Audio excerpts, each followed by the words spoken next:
Good evening, everyone. How you doing? My name is Lee Love, and thanks for joining. This is Photo Mentor TV. We're here every Friday night at 9 p.m. Eastern and 6 p.m. Pacific. If you're in other parts of the world, that would be 0200 Universal Coordinated Time. We're on YouTube and Facebook. You can get to us there. And again, thanks for joining us. I appreciate it. First of all, let me start off by an apology. I have a little bit of congestion tonight, so if I have to mute my microphone, you'll know why. I'll try not to choke or go, and then fall off the camera position here. Anyway, thanks for joining us anyway. If you're watching on the replay, it's always great to have you here also. And this is the place where you can ask your questions for all things photography related. Try to target it really or orient it more toward new photographers, because I think they're the ones that are struggling the most with trying to find information and get accurate information. Anyway, I can't believe I'm saying this, but this is the last live broadcast for 2020. Boy, it's been a weird and tough year for many of us. But I hope you're doing well. Hope you're doing well health-wise, financially. And, it's one thing I've learned, it is that the human race is very adaptable. We tend to, no matter what's going on, we tend to adapt to that over the years, and I think we'll get through this just as well. Anyway, in a minute, I'm going to talk about the goals for 2021, some things I think you should think about, and talk about that in a minute. But if you've never been here before, the purpose of this broadcast is really to educate, encourage, and mentor, primarily, again, new photographers. There's a lot of misinformation out there, and that's what started this for me, is to really try and correct some of the myths and misinformation I see promoted or repeated over and over again, and it just kind of drove me crazy. And so this is my attempt to try and correct those issues. I don't know everything. I'll tell you when I don't know something, and if I don't know it, I can either figure it out or find the information, or I'll refer you to somebody else. But anyway, it's a lifelong learning experience. I've been doing this a long time, many decades, and so I think I can help most of you and answer your questions. My goal is really to see you grow, gain more confidence, and really succeed in your photography, whatever that may be, however you measure success. It could be just in your creative endeavor. It might be in financially. Maybe you want to turn this into a business. So I hope this is beneficial to you.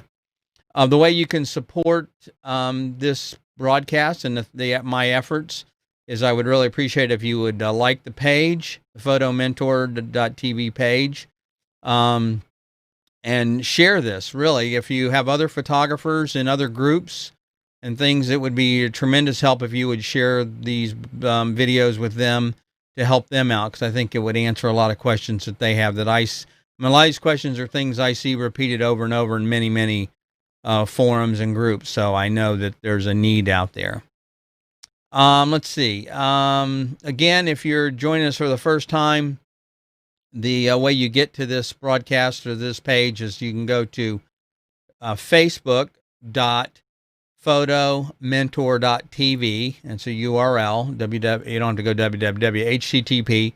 And then you can go directly to YouTube by going to youtube.photomentor.tv. And then that's a short URL. You don't have to type a bunch of stuff in. It'll take you right to the videos. So anyway, to answer your questions, I appreciate if you can leave a comment in either on the YouTube channel or on the Facebook channel or on the Facebook comment section.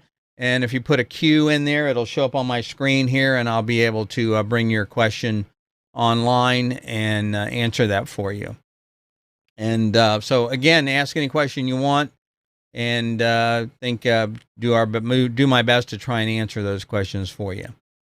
Let's see here. What else? I think that's about it.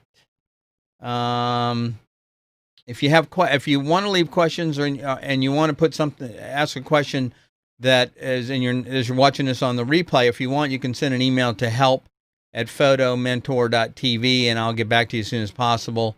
Try and reply to that directly, or we'll put it on next week's show. So let's see. I want to make an announcement tonight, and one of the things that I asked a question a couple weeks ago, the first of the month, about what was the single issue that you were struggling with as a photographer. And the answers were they weren't really surprising, actually. I kind of expected what they were going to say. The thing that it really excited me was, though, that every single question or every single issue people were struggling with, I knew I could help them with. And that was really because, I want to be able to help people. I want to be able to, as I said before, succeed as a photographer. So being able to see that these are the kinds of questions they're asking was kind of really made me feel good that I know I can help a number of people. One of the biggest issues that people are struggling with over and over and over again, about 4 of them that were the top, but one of the ones that was like 1 or 2 was editing. And a lot of people are having trouble with trying to figure out editing and how to edit their images and that type of thing. A lot of people are asking about software and stuff like that. But I'd say the majority of people are using Adobe Lightroom. So what I have decided to do is next month, in January, I am going to do a free workshop on Lightroom. It'll be, I'll send you the details on it. But you can register for the workshop. It's no cost to you guys. It'll be free. It'll be live. So I'll crash and burn. You'll probably see me make lots of mistakes. But anyway, it'll be sometime in January. I haven't picked a date yet, but there'll probably be a way you can replay it if you miss it. But if you, some of the topics I'll be talking about, I have a feeling that I may have to do more than one of these because it's a big topic. It's a big product, and there's a lot of things you can learn. But one of the biggest is image management. Teach you a little bit about how to manage your images, how they're stored in a catalog, how not to lose them, which is the biggest problem people have. I do a lot of one-on-one training and support for Lightroom users. I've been doing this for years. And I'd say the biggest problem people have is knowing where their images are and what do you do. Don't panic when you get that exclamation point at the top of the right hand of the thumbnail saying that your photos are missing. So I'll talk to you about I'll show you a little bit about image management, some storage, some best practices. I'll talk to you about disk space and how you do this and where you store your images and some things that I've helped clients with before that'll, I think, make your life a lot easier. We'll go over some basic editing techniques and things like that. Obviously, in an hour or so, we can't do everything, but I want to get you started on the right foot. And then the fourth thing I want to go over is exporting, how you get the stuff out of there. How do you put a watermark on your image, maybe, some things like that. So there may be more of these. This is just a few of the topics I came up with to start with. I'm sure this will expand as we get going. But if you'd like to take advantage of this, again, it'll be available only in January, so it's a limited time. I don't know how many slots I'm going to have available, but if you will go to photomentoracademy.com and put your name and email address in there. I didn't have time to create a page specifically for this event, so this is kind of a generic page that you're going to see. It's going to look like this right here. But don't worry about it. Just put your name in there, and and then I will notify you with more details about the workshop and how you join it and when it's going to be and the date and that kind of thing. But I'd love to see as many of you there. I'd love to help as many of you as I can. So if you're thinking about becoming or a struggling Adobe Lightroom user, this is probably the place you want to be. Now, I should mention that I will only be doing this on Adobe Lightroom Classic. I don't use CC, and so I'm not as familiar with it. CC is really kind of a dumbed down version of Classic, and it just doesn't have the power and the capabilities that I need. And I think that, so I would encourage you, if you already have Adobe Lightroom, then I would suggest you go ahead and install or turn on the Classic version. That's what we'll be covering. So anyway, Again, go to www.photomentoracademy.com. Put your name and your name and email in there, and I will notify you with more details in the next couple of weeks. But I think that's going to be a lot of fun. I'm looking forward to it. And like I said, I've been a Lightroom user for many, many years, and there's always something new to learn. And I spend a lot of time and costs a lot of money, actually, to hire me to do one-on-one training. But I felt the need after looking at the responses that so many people really need help in this area, that I genuinely wanted to kind of give back a little bit and see if I can get you guys off on the right foot. And I figured 2021 would be a good time to do that. Give me some time to get prepared. I'm also got some other things in the works to be able to help you out. But this is the one I'm starting with right now, and I think it'll be probably the most popular. So again, go to that URL and put in your name and an email address, and I'll notify you when that is available. And looking forward to it. I think it's going to be fun. I think you guys will really get a lot of enjoyment out of it. And again, it'll be interactive. It'll be live, so you'll be able to ask questions, and I'll do my best to answer them, as many of them as possible. Okay. So the other thing I want to do tonight is a little different, is because this is the last live broadcast of the year, I thought maybe it might be kind of interesting to go over some goals for 2021. Not my goals, but some goals that you might want to use. So I came up with a couple that I wanted you to consider. Again, everybody's different. You're unique. You have to figure out what's best for you. And I don't know where you are on your journey, but these are a couple things to think about, 4 things to think about if you haven't given this much thought. The first advice I'd give you is don't compare yourself to anybody else. I mean, yes, you look at a lot of work and you can either get inspired or you can get depressed. And I've been on both ends of that spectrum. But, you are unique. Your work is going to be different than anybody else's. It should be. So it's okay to look at other people's work and be inspired by it, but don't compare yourself on where you are in your journey to somebody else. You're different. Your journey is different than mine. You're not going to be taking the same path that somebody else is. So just follow your own path on this kind of stuff and don't compare yourself. I could go on and on about this, but I think you get the point of what I'm trying to tell you here. The second thing is don't take photos, tell stories. This is a thing that really bothers me a lot about a lot of people's work I see. They're nice photos. Maybe they're technically accurate, maybe they're not. But I've noticed that a lot of people are not trying to focus, no pun intended, on the story. What's the most important thing in the story? When I look at a frame, and I'll talk about this when in the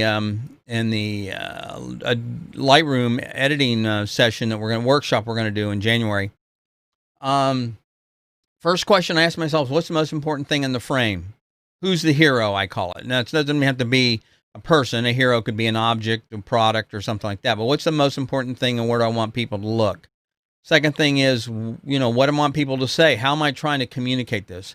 We are not photographers. I mean, we do photography. We deliver our solutions via video or via photography, but we're storytellers, and people are hiring us, or should be, to be storytellers. And that's where I want you to go. I want you to become a storyteller, and I want to help you get there.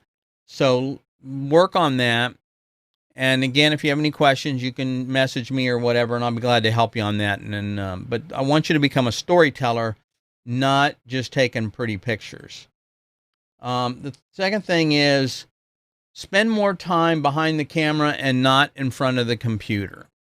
I had a long discussion with somebody on one of the groups about presets and Lightroom and, processing. Now, let me be clear about this.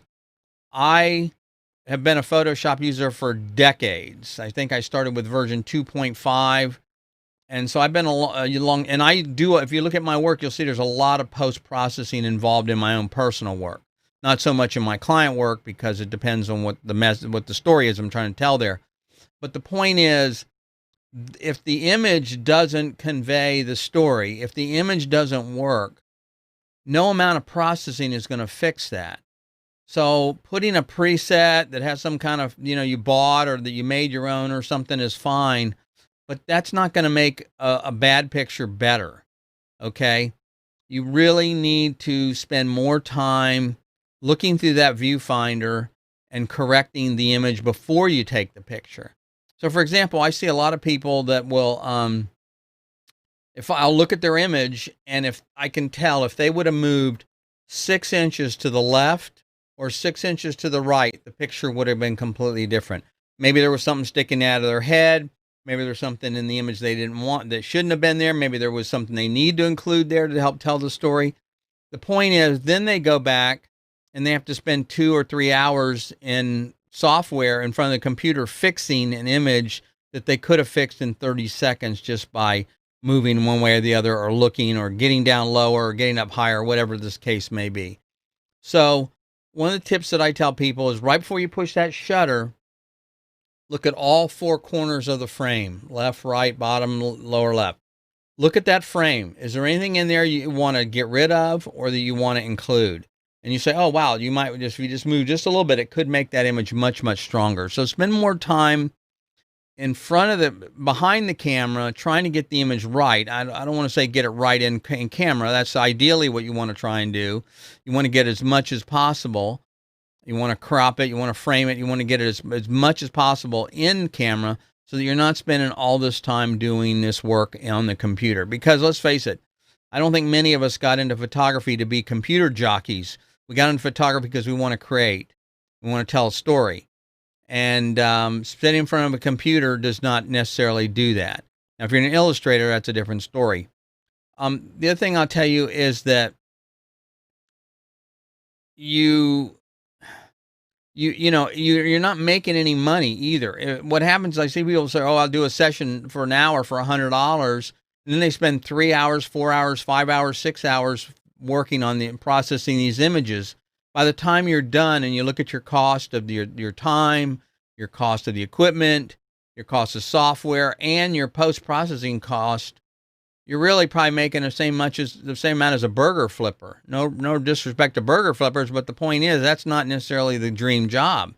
That's not why you got into this. So spend a little more time behind the camera instead of in front of the computer, and I think you'll be a whole lot better off. Okay. And the last one is, and this is a difficult one for me, and that's avoid the gas. And if you're not familiar with what that means, that stands for gear acquisition syndrome. It's something that affects most of us photographers, and we have to have the newest lens or the newest camera, or if we buy this or we buy that, we'll be so much better photographers if we just have this new gear. I'm as guilty as anybody. Believe me, there's stuff I'm looking at right now. Oh, wow, I really need this lens. I need this. I need that. Although I have more stuff than I could possibly need. And the problem is when you get that, and at least for me, and I'm jonesing after this one piece of this one product, and I go out and I use it, and I realize, guess what? My pictures still suck. So guess what? It's not the equipment. It's me. So I have many examples. I thought about putting them up tonight, but I don't want to do this. Many examples of people that would take amazing photos with cameras that you just wouldn't believe. Very, very basic, minimalistic cameras, lenses, old lenses, iPhones, whatever. So it's not about the equipment. It's about your vision, your scene, your storytelling, and then from there, your composition and your processing. But it's not necessarily about the equipment. So don't get hung up on that.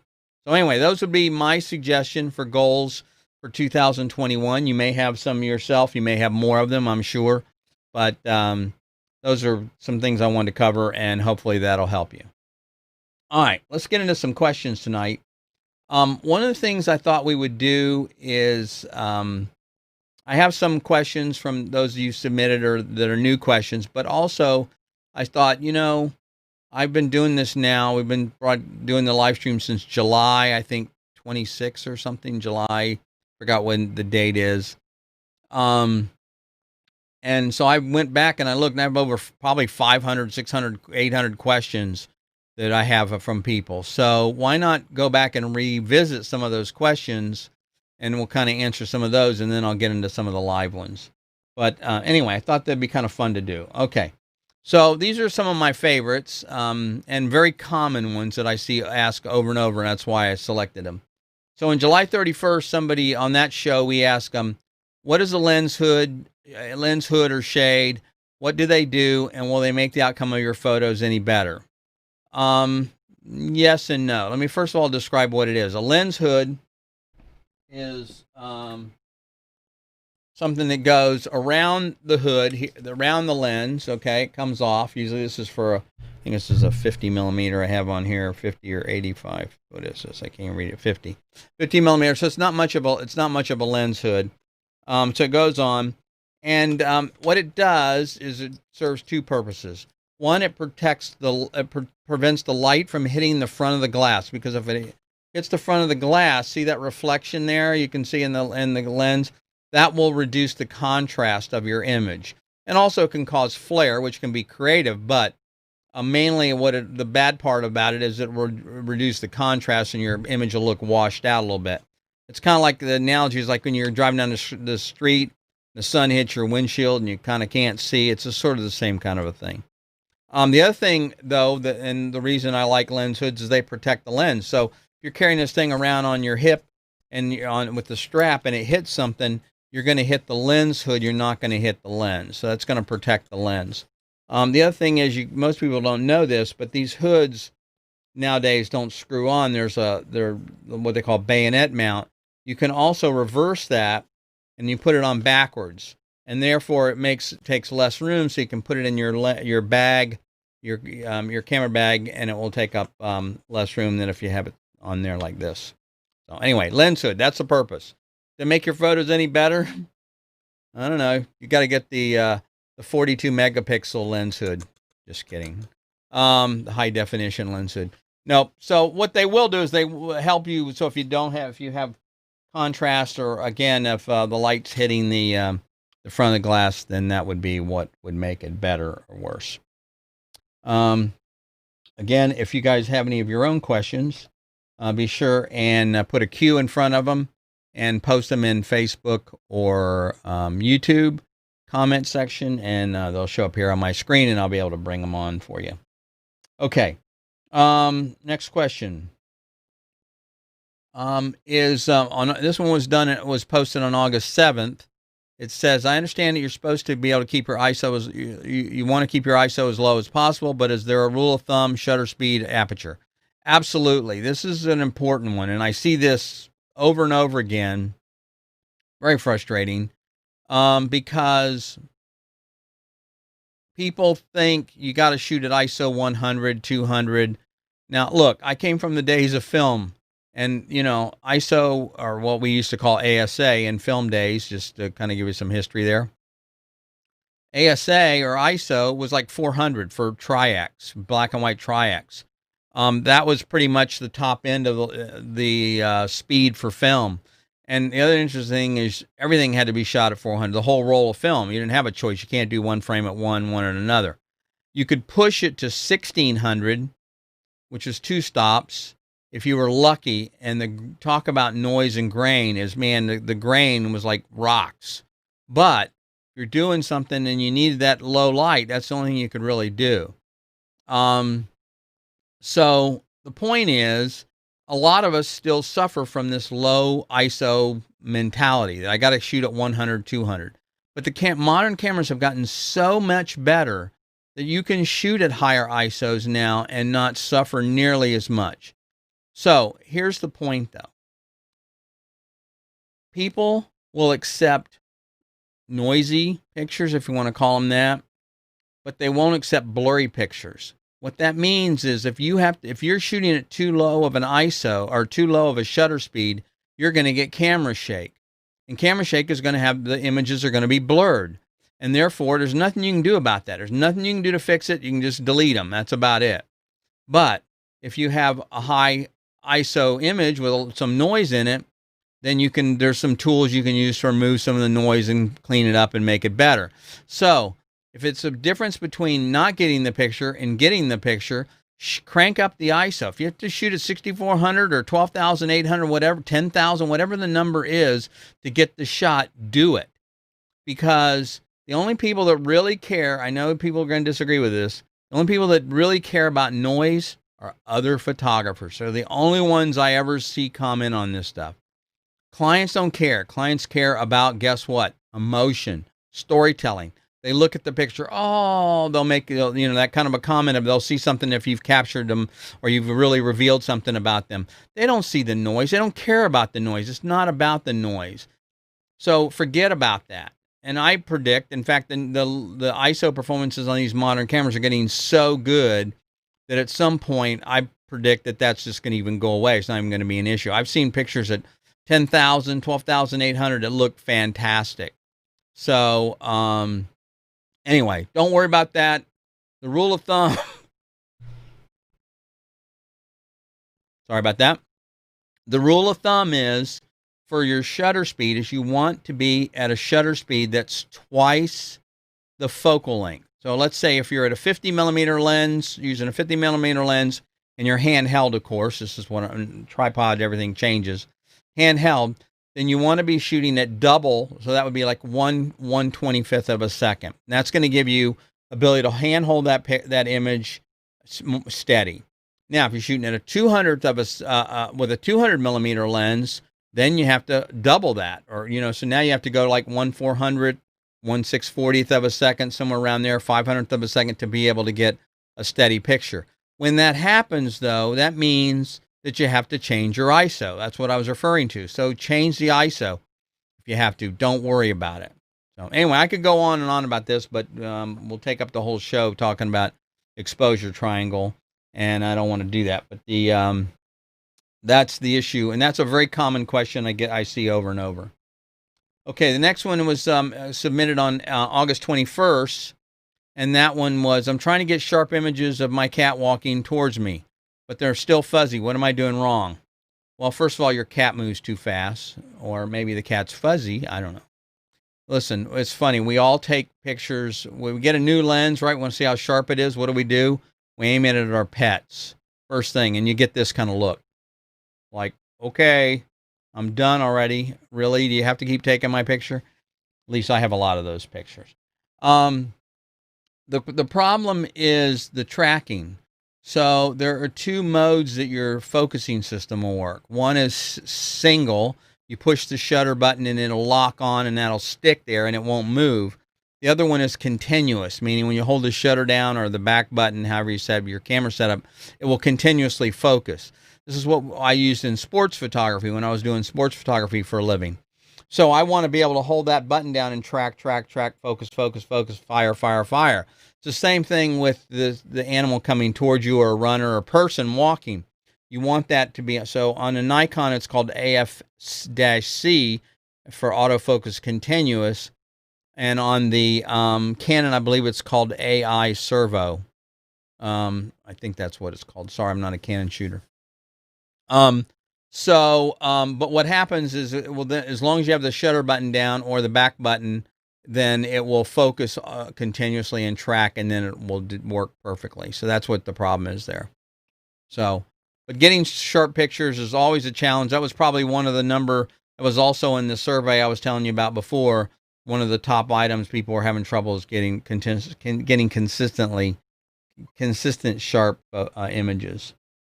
Again, if you're just joining us, thank you very much for joining us tonight. This is the last live broadcast for 2020. And if you want to ask a question, be sure and leave a comment in the Facebook or the YouTube comment section. If you are watching this on the replay, you can still ask questions. Just go ahead and send an email to help@photomentor.tv, and I'll be glad to answer those questions for you, even if this is on the replay. Let me remind you guys again that in January, I'm going to be doing a special session, a special free workshop because of the demand. I saw people asking for editing. That was one of their biggest challenges, was editing.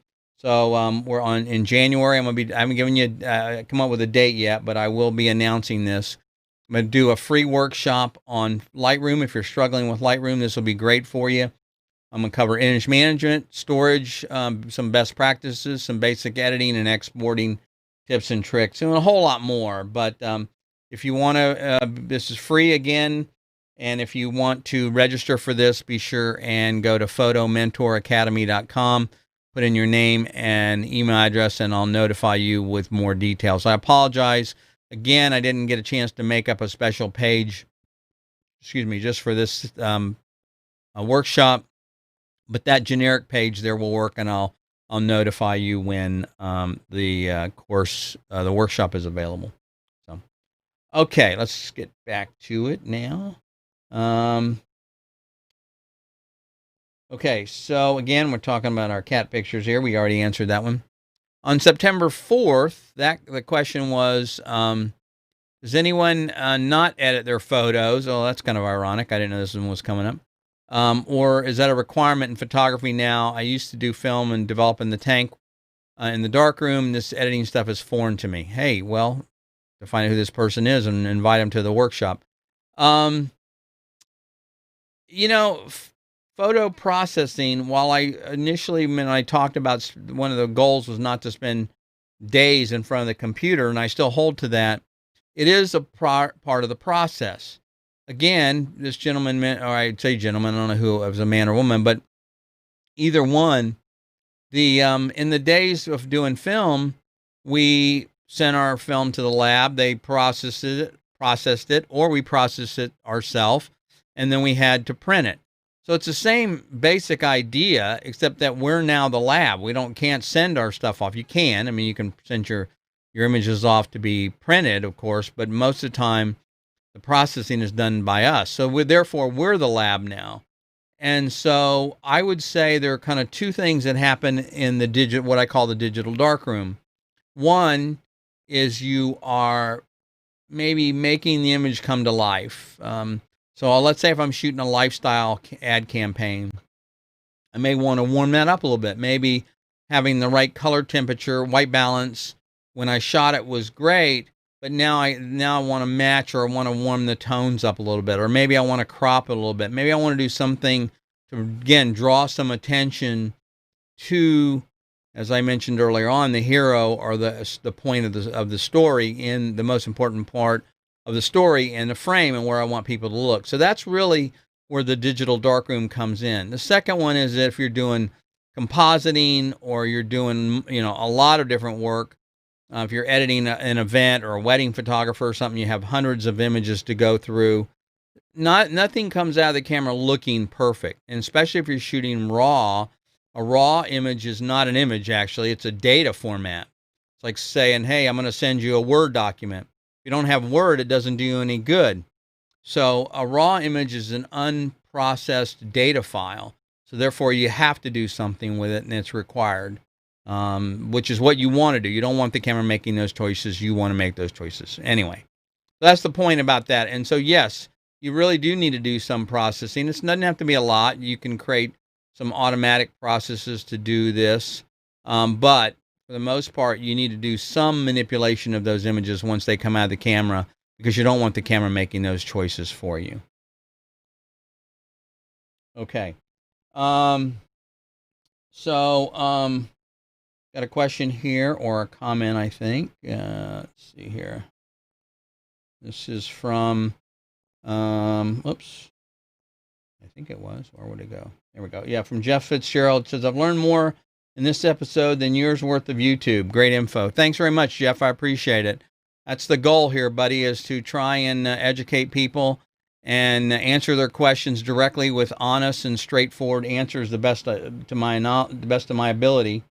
Dusty has a great question. She says, can you explain bracketing, or BKT, bracketing function button on my camera? Absolutely.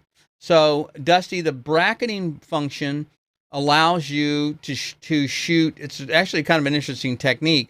It allows you to shoot multiple frames and bracket the exposure. So, for example, when you go into your camera, you can set this up of how you want it to work. For, let's say, the most part, the simplest would be, once you want it to shoot a normal frame, in other words, whatever the camera thinks the exposure should be, Then you want to shoot a frame one stop underexposed, and then you want it to shoot a frame that's one stop overexposed. So what you do is when you have your camera on, you can do it manually or you don't have to do it automatic. But so what you do is you have it on bracket, you hit the button once, it's going to shoot a normal frame. You hit a button again, it's going to shoot one frame below, one stop underexposed. You shoot a button again, hit the button again, it's going to shoot one stop overexposed. So you're going to get, and you can do this multiple times. It'll actually, most cameras will do 3, 5, 7, and even 9 frames, which is kind of excessive. But if you're not sure, let's say you're shooting a wedding and you're not really, a lot of people talk about shooting on manual, which don't get me started. That's a whole nother issue that gripes me. But if you're not sure and you have it on bracket and you want to be safe, let's say you're shooting something that's super critical and you don't know if you're going to get the exposure right, you can put it on bracket and boom, boom, boom, hit three shots, and now you're going to get 3 different exposures for that image. And so now you have some safeties. We used to do that quite often with film because, again, you got a light meter, but you didn't have a preview, right? You didn't have a way to see if you got the image right. And if it was super critical and you needed to make sure, you could shoot one image underexposed and one image overexposed and then one normal image or what the camera thought was normal. And then you got a little bit of what we call safeties there, or images that give you to kind of back you up. So that's one way. Now, another thing that people do, a lot of people refer to this as HDR, high dynamic range, which it sort of is. There's another way you can do this, which instead of doing exposure on your bracketing, you can go into your camera and say, I want you to change maybe you can have it change the shutter speed instead of the exposure. And I think you can even, on some cameras, you can even have it bracket the white balance, which seems kind of silly to me, but I guess you could do that if you want. I've never actually used that button. So what happens, let's say you're doing this is very, very common in the real estate market. What will happen is you'll set up on a tripod, you'll bracket. Let's say you're going to do 5 frames on bracketing. You shoot one, it shoots maybe 2 stops under, 1 stop under, then a normal one, and then 1 stop over, and then 2 stops over. That's 5, 2, 5, yeah, probably more than that. Anyway, that's 5, I think. So anyway, the point is that gives you bracket. So now what you do is you bring those exposures into Photoshop or Lightroom or some software. There's a bunch of free software, and it will merge those together, and it will then take the properly exposed image from the window, for example, and only use that and merge that together with the other image from the interior that looks great. So that's one technique for using its bracketing. But for the most part, the bracketing button was originally designed just to be able to shoot 1 or 2 stops under, 1 or 2 stops over as a safety measure in case you weren't sure of your exposure setting. I hope that answered your question. So great question, by the way, Dusty. Thanks very much for joining us tonight and for asking that question. That's a good one. See, these are, this is what I love about this. And I know you guys think I'm crazy, but I forget about this stuff. I mean, I just know it, take it for granted because I've been doing it so long. So when Dusty asks a question like this, it's really beneficial to me because it reminds me of the things that I need to tell you guys about and I need to educate you on. So you're doing me a favor by asking these questions, and I really enjoy answering them. I hope they give you some pleasure and hope they help you in your photography. But it's great because, again, I totally forget about this stuff, and I forget these are kind of questions that are not obvious to a lot of people. So thank you, Dusty, and also Jeff for chiming in there. I appreciate it. Okay, so let's go back here. So the other one is, so we did the editing one. And again, if you have any more questions, again, just go ahead and be sure and put those in the comment section of the Facebook or YouTube, and I'll be glad to answer those. And if you put a Q in front of them, that makes it easier for me to have them to show up here on my screen. So anyway, okay. So the other question was some submitted on September 4th, and as you guys aren't familiar, I'm going back through some of the old questions that we did for 2020. I had about 800 questions that were submitted, so I figured it'd be kind of fun to go back through some of the more popular ones and common ones that get asked a lot. So the next question is, this must be asked before. Yes, it probably was. What advice would you consider as a valuable lesson you've learned over the years in photography? Don't start a live Facebook stream every week. No, I'm just kidding. It's a lot of work. People don't realize how much work's involved in this. Little stressful, but I enjoy doing it, especially when I get questions like Jeff and Dusty. Those make me feel like it's worth it.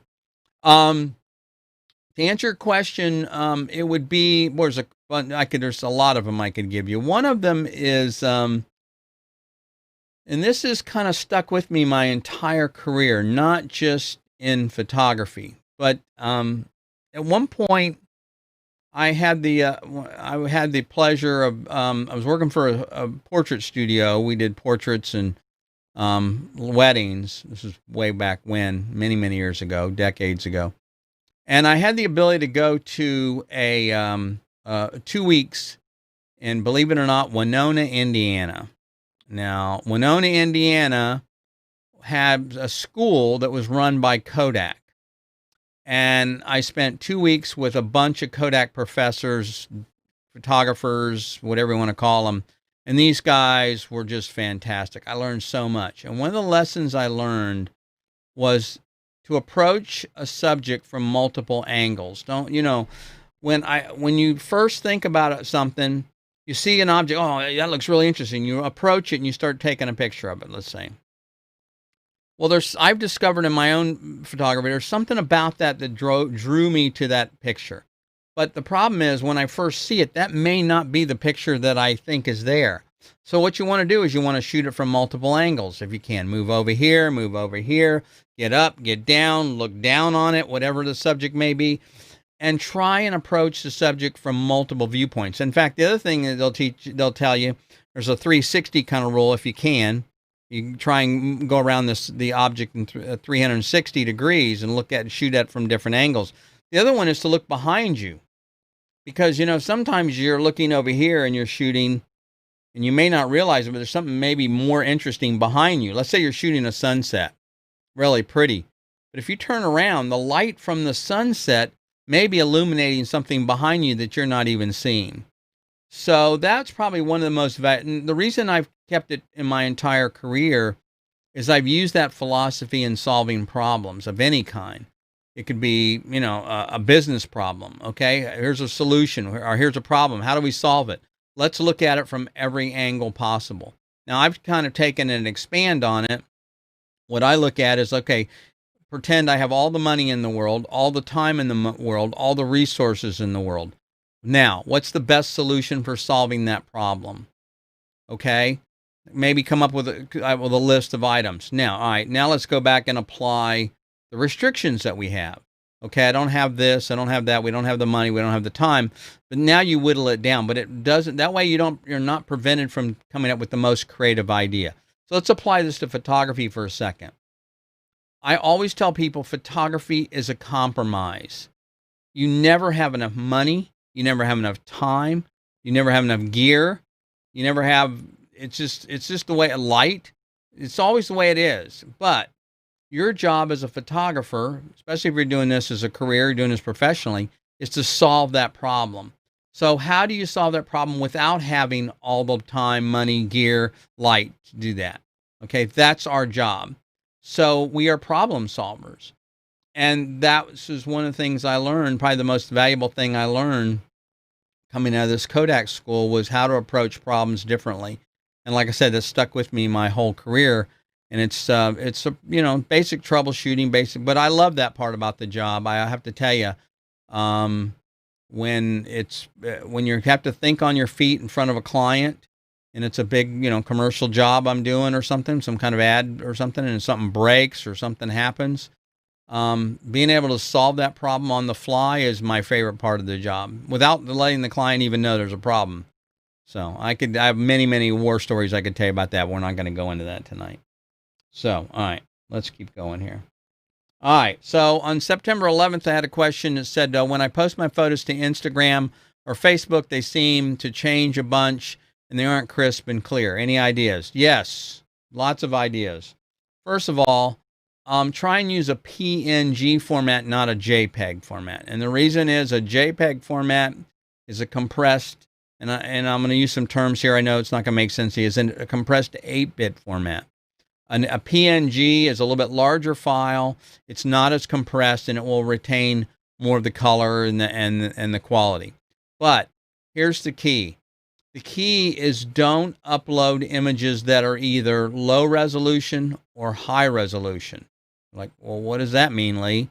Look at what the native resolution the platform is that you're uploading to. I think last time I looked, Facebook was like 2048. I may be wrong about that. That was the pixel width that they were looking for. So resize your image for Facebook or for Instagram in another program like Photoshop or Luminar or Lightroom, and then upload the image using that size. And then the reason that you want to do that is then Facebook isn't resizing it. It's not blowing it up. It's not compressing it. It's not. It will compress it, but it won't reduce it quite as much. And it also will not take. If you have a high resolution image and you upload it, it's going to reduce it and use its own algorithm, which may not, and is probably not as going to be as good as yours. Let's keep in mind, these guys have gazillions of images uploaded every single day. So for them, the criteria is not quality. The criteria is disk space. So they're trying to save as much space as possible. So they're going to compress that image the best they can to make some kind of compromise there and get the best image quality or decent image quality, but mainly save space. And so you want to kind of try and cheat that a little bit by making sure the image is the size they're expecting it to be uploaded. Okay. Let's see what Dusty says here. There's one other question. I think it's a question. Let's see, Dusty, what do you got here? Dusty says, I appreciate all you do to help us keep Facebook Live going. Okay, thank you very much. I appreciate it. It's awful kind of you. Dusty's great. I've talked to her many times, and she's a very good photographer and improving every day, which is tremendous. I love seeing people grow as photographers, and so thank you very much. It's awful nice of you to say. Okay, so that's the deal on Facebook and uploading images to Facebook. Okay, on September 18th, and one of the questions I got was, when I try to use the camera in manual, the pictures turn out so dark. Why? Because you listen to these morons on Facebook. Oh, God, this drives me nuts. I'm so sorry. I know this is a controversial topic with a lot of people, but I have to tell you, if you're a new photographer, do not shoot on manual. Do not shoot on manual. Let me repeat that in case you didn't hear me. Do not shoot on manual. Now, there are times to shoot on manual. I'm going to counter that, but let me explain to you what the issue is here.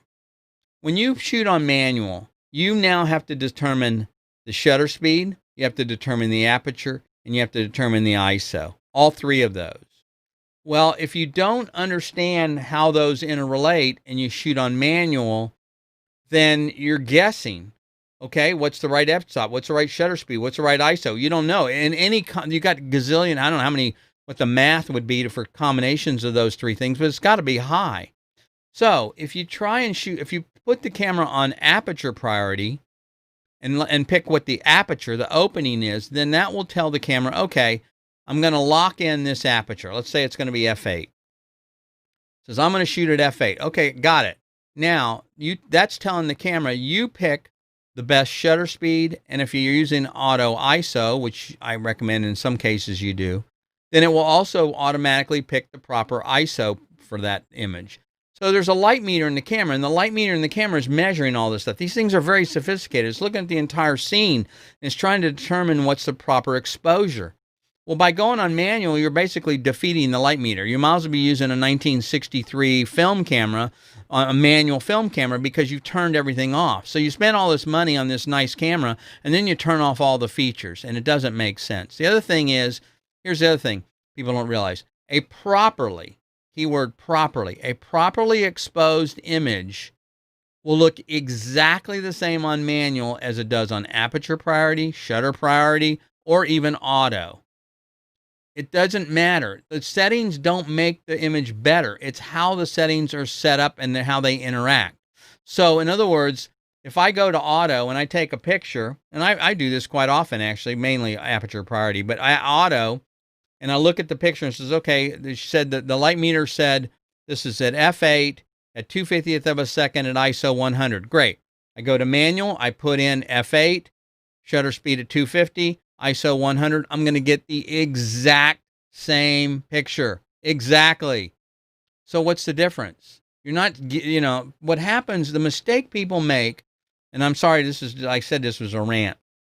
The mistake is you get these yahoos on Facebook and say, oh, you got to shoot on manual. What they're really saying, they're not saying you need to shoot on manual. That's what they're actually articulating. But what they're really trying to tell you is you need to understand the relationship between shutter, aperture, and ISO. What's referred to as the exposure triangle, which is not really, I don't think, a great term, but that's a whole nother issue. That's what they're trying to tell you, but they're not saying that. They're saying that you got to shoot on manual. So if you're just starting out, do not shoot on manual. Use aperture priority, and then watch your shutter speed. Everything applies the same, right? So in other words, you're just picking one of the options and letting the camera pick the other two. So there's nothing wrong with that. Don't be embarrassed by shooting on auto if you have to. Don't be embarrassed by shooting on shutter. So here's an example why you may shoot on shutter speed. Well, I could really spend a lot of time on this, couldn't I? Let me back up. Sorry, I'm getting ahead of myself.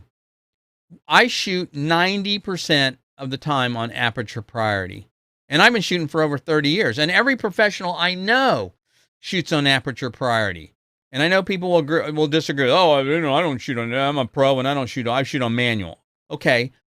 Here, I shoot on manual sometimes too, but here's the issue. Why do I shoot on aperture priority? The reason I shoot on aperture priority is because I am trying to determine the depth of field. How much information do I want in focus versus how much I want out of focus? So here's two scenarios. One, I'm on a magazine assignment. I go into this shop. I'm supposed to take a picture of this person for an article. The question is the article about this guy as a shop owner, or is the article about the guy or because the guy saved a cat from a tree? If he's a shop owner, then I want to include some of that background. I want to have some depth of field there. I may want to shoot at 5.6, f8, whatever. So therefore, I want to make sure that's determined because that's one of the most creative processes and creative tools I have to work with. But if the guy saved a cat from a tree, then the background where I have to shoot may be busy. It's distracting. It's not going back to telling the story. As I mentioned earlier. So I want to throw that out of focus. So then I want to use a wider aperture, 5.6, 3.5, 1.4, whatever it may be. But that's a creative decision I'm making. I don't care what the shutter speed is. I care. And the ISO, but the depth of field is the most important thing to helping me tell that story because I'm trying to either use the background or remove the background. That's why I shoot on aperture priority. Now, when do I shoot on manual? When the light never changes. If I'm in the studio and I'm using strobes, I shoot on manual. Why? Because I lock it in. I use my light meter, or I set up my, do some tests.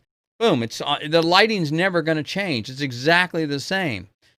When I was doing concert photography, okay, I don't want the lighting to change, be on aperture, shutter, whatever. I want the lighting to be locked in. I'd meter on the performer's face. And then I'd say that's stuck right there, and then I never change it. If I do have to change the exposure, there's a little button on the top of your camera called, well, I guess on the Nikon, it's on the top on the back, I think, of a Canon. It's a plus or a minus, or it may have an EV next to it. That overrides exposure. You hold that button down and turn the knob, depending on your camera, that will take an raised exposure or lower exposure. So you can, even if you're shooting on aperture priority and you need to make a change, you don't even have to change your aperture shutter speed.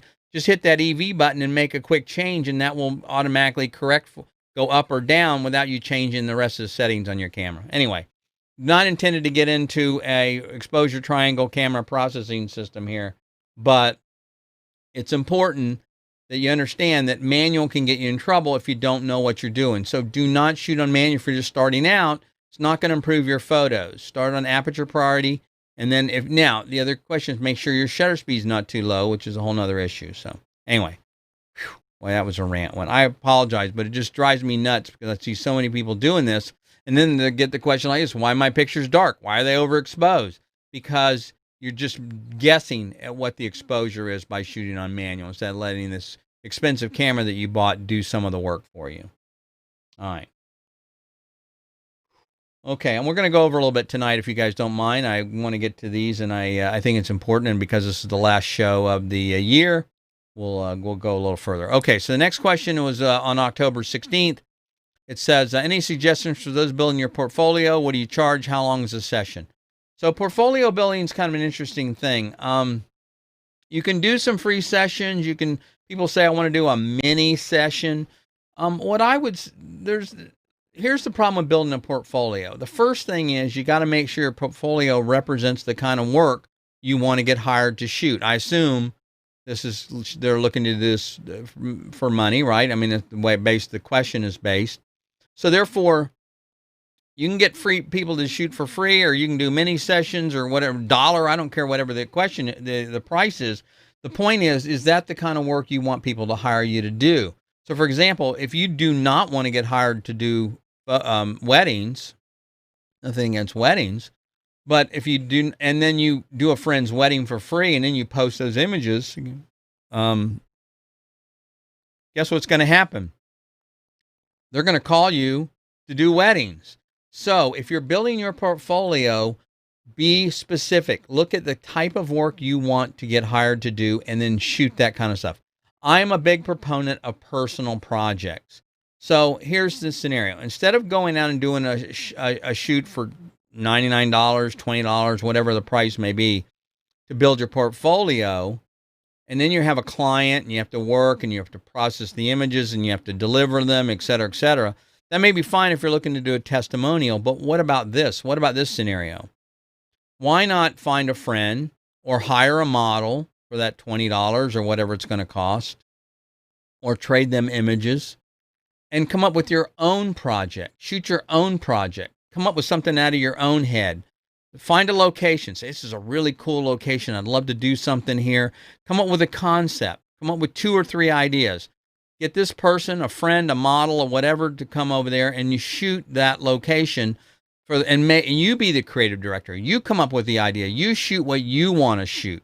Now, there's no pressure. So why shoot something for free and have to deal with the pressure and the details of having somebody else tell you what they want and how they want it, when if you're doing it for free, why don't you shoot it for yourself? Go out and build your own portfolio with your own work, with your own concepts. It's going to be more creative. You're going to be more flexible, and you don't have the pressure. So that's the first thing. If you are doing some other work for clients, there's nothing wrong with that. I mean, you can put that in your portfolio. All I'm saying is just make sure it's the right kind of work. That's the kind of stuff you want to demonstrate. Also, I would tell you, do not put too many images in your portfolio. I would rather see you have 5 images, 10 images, 15 images, instead of 20 or 30 or 40 images that are mediocre. Only put your best work in there. Even if there are 5 images, just show off those 5 and only show the best of the best. Because what's going to happen is you'll go back 6 months, look at those images, and you go, oh my gosh, what was I thinking? These are awful. Maybe, hopefully, because hopefully you're going to progress. So you'll continue to improve, and you'll want to rotate those out as you get better and better. Okay. All right. So that's a long route about doing portfolio work. Hope that helped. Okay. So Blue asks, here's some current questions. Blue asks, I'm curious if anyone offers a client appreciation or booking gift bag, and if so, what do they put in them? I don't know about the booking gift bag, Blue. I'll be honest with you, but what I will tell you is, from a customer support, customer appreciation standpoint, it's so easy to step out and differentiate yourself, because the customer support for most people nowadays is awful. I mean, it's just terrible. So all you got to do is be mediocre and do a little bit, and it'll make a big difference. So the first thing I'd tell you is, you want to do a handwritten note. Send it to them, thanking them for their time, thanking them for their family, and how much you enjoyed working with them, and that type of thing. So that's the first thing. That will mean more to somebody as far as appreciation than a gift bag, or some kind of trinket. I mean, I get those kinds of things for subscribing to this or that and the other, and they're fine. but I don't usually ever use them. I mean, it's a nice the gesture. I appreciate the gesture more than I appreciate the actual item that they send. So that's the point. What keep your eye on the ball, and that is what's the point? What's the purpose of doing a appreciation or a booking gift bag, and that is to show them your thanks, and that can be done in a number of different ways, but mainly being personable, being appreciative, being grateful, and letting them know that will be enough. And I don't say just vision. I'm not just saying just do that just in person or send them an email. I'm saying do something in writing that will make you stand out. I think that'd be helpful. All right. Next one is from Chinny Chetta.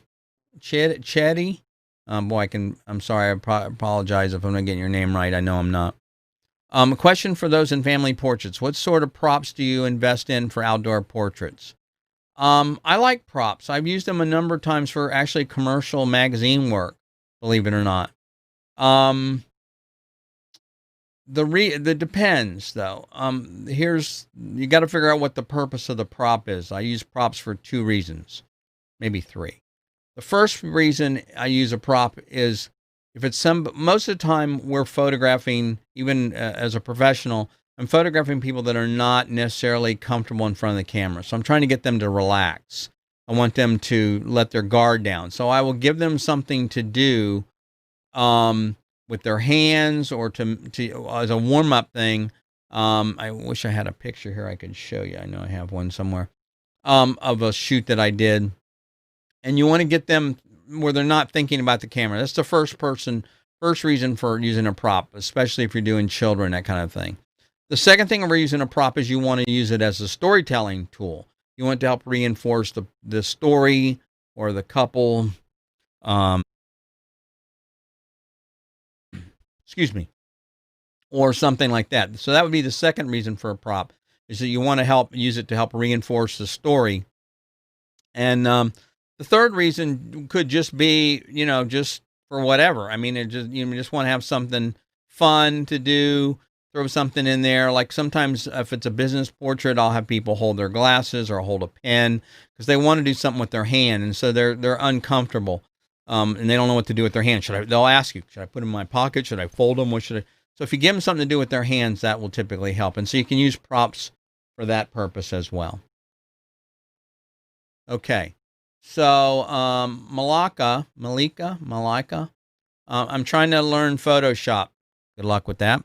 What good things to do on it? Oh, I don't know what that question exactly means, but I don't know if that means learning.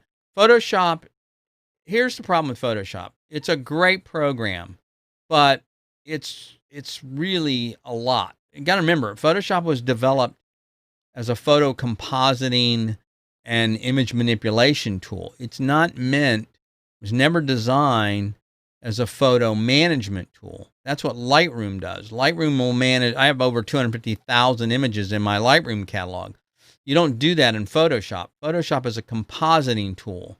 You basically use it to create one image, you manipulate it, and then you save that one image, and that's it. It's kind of baked.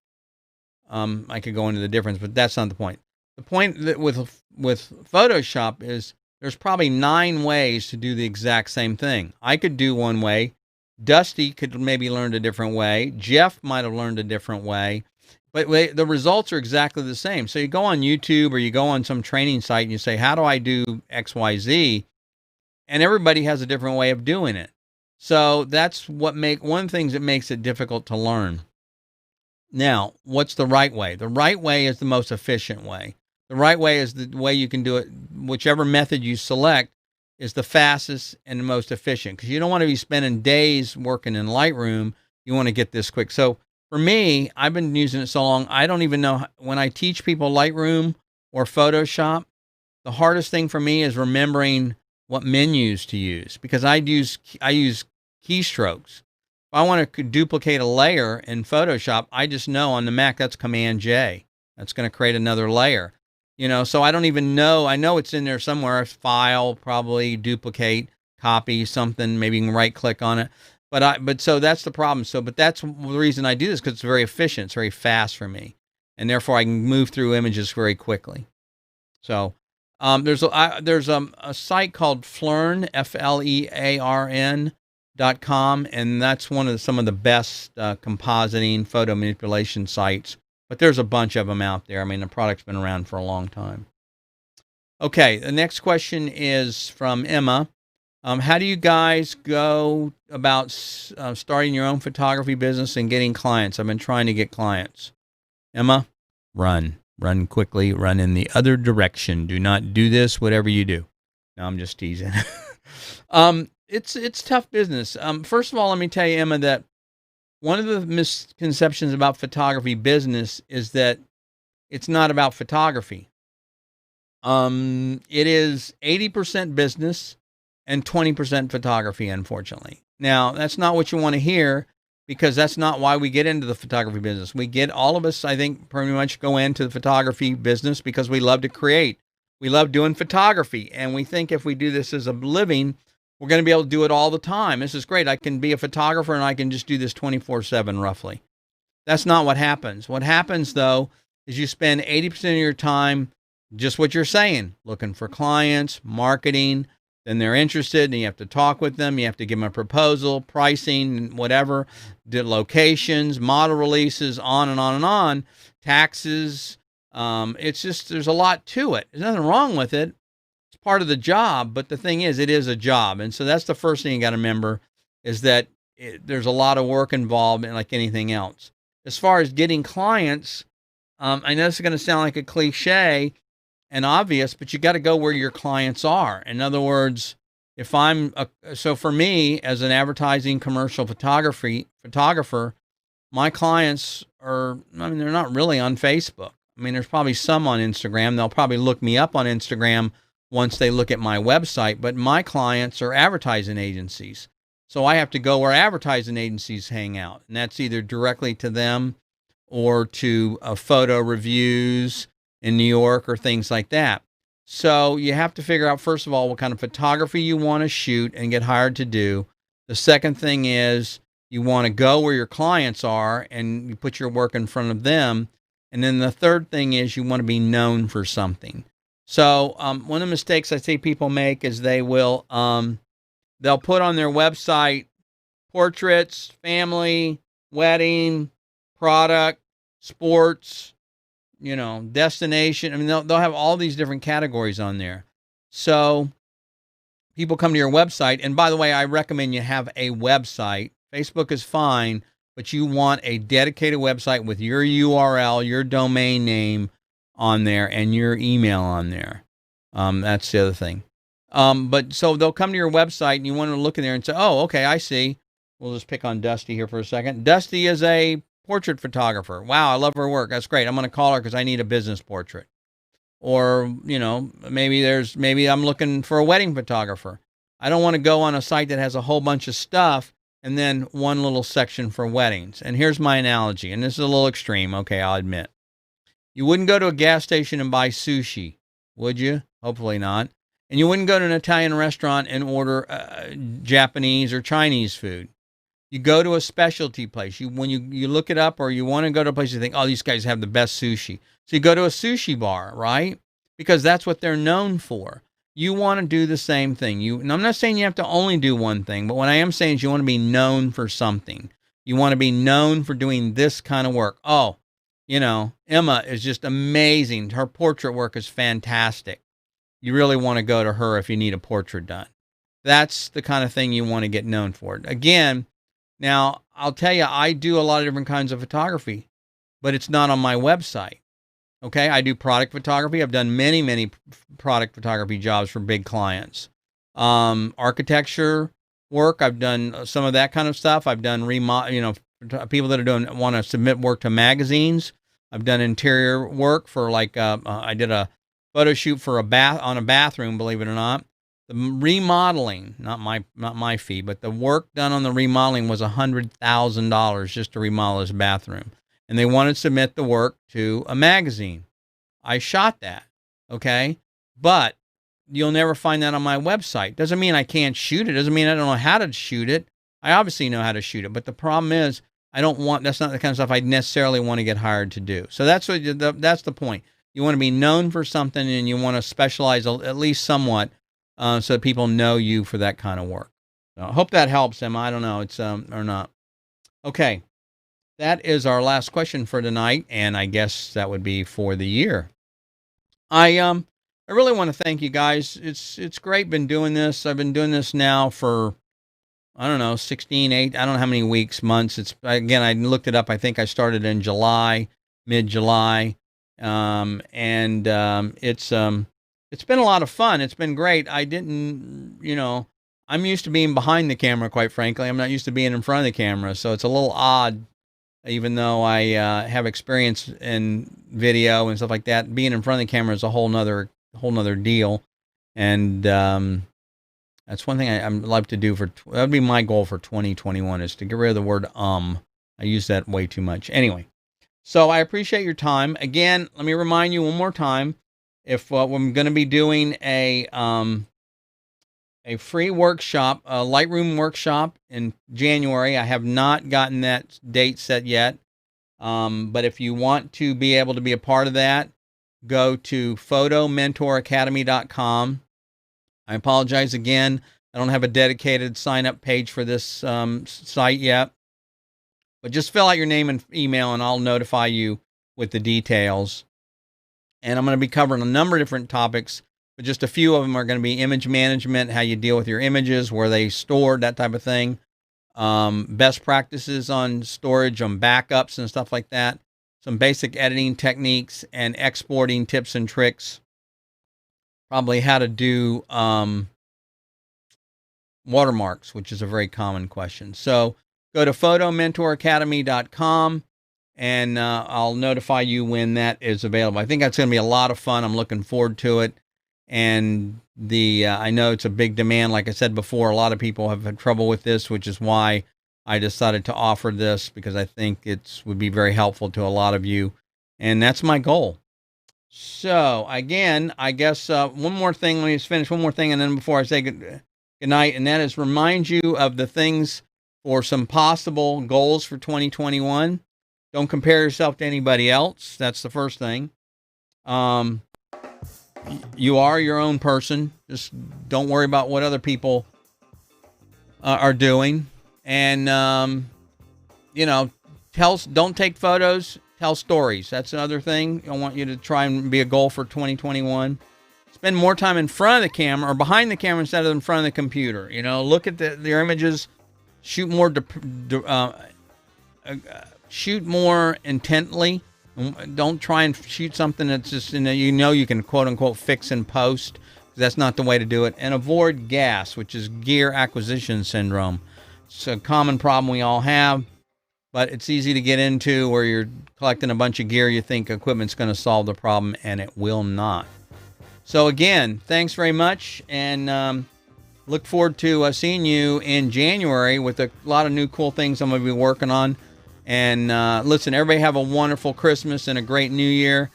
Thank you very much. Appreciate it.